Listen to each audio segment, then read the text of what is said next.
Welcome to Telugu focus TV. నేను మీ శ్రీనివాస్ రెడ్డి.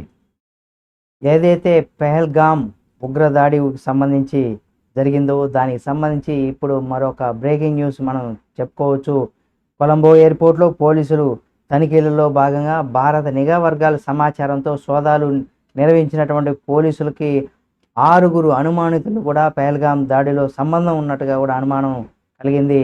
అయితే దీనికి సంబంధించి ఏంటి, అసలు వీళ్ళ పూర్తి సమాచారం ఏంటి, వీళ్ళు ఎక్కడెక్కడ ట్రావెల్ చేశారు, ఎలా వచ్చారు అనే దానికి సంబంధించి కూడా మనం కనుక చూసినట్లయితే కాశ్మీర్లోని పెహల్గామ్లో ఉగ్రదాడి జరిగినటువంటి ఎవరైతే జరిపారో ముష్కరులు వాళ్ళు శ్రీలంకలో పట్టుబడినట్టుగా కూడా సమాచారం. దాడి జరిగినటువంటి తర్వాత కూడా 6 ఉగ్రవాదులు వివిధ మార్గాల ద్వారా చెన్నైకి చేరుకున్నారు.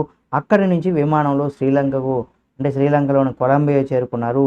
ఇప్పటికే ఉగ్రవాదులకు ఇక ట్రాక్ చేస్తున్నటువంటి భారత ఇంటెలిజెన్స్ అధికారులు విమానంలో వారు కొలంబో వస్తున్నట్టు అక్కడ అధికారులు అయితే సమాచారం ఇచ్చారు. దీంతో 6 విమానం దిగిన వెంటనే కూడా ఎయిర్పోర్ట్ భద్రతా సిబ్బంది స్థానిక పోలీసులు వారిని అదుపులోకి తీసుకున్నారు. అయితే ఈ సమాచారాన్ని మన అధికారులకు తెలియజేశారు. అదే సమయంలో ప్రత్యేకమైనటువంటి విమానంలో కొలంబో చేరుకున్నటువంటి మన ఇంటెలిజెన్స్ అధికారులు పోలీసులు అదుపులో ఉన్నటువంటి ఉగ్రవాద అనుమానితులుగా ఉన్నటువంటి వారిని ఆధీనంలోకి తీసుకున్నారట. ప్రస్తుతం వారు అక్కడే ప్రశ్నిస్తున్నట్టు తెలుస్తుంది. పెహల్గామ్ ఉగ్రదాడిలో ఈ 6గురికి ప్రత్యేకంగా కానీ పరోక్షంగా కానీ పాల్గొని ఉండవచ్చని కూడా భావిస్తున్నారు. అయితే దీనికి సంబంధించి పూర్తి సమాచారం కూడా మనకు తెలిసేటువంటి అవకాశం ఉంది.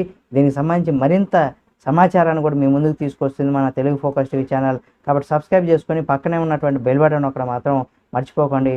మరిన్ని మంచి వీడియోలతో మళ్ళీ మీ ముందుకు వస్తుంది తెలుగు ఫోకస్ టీవీ.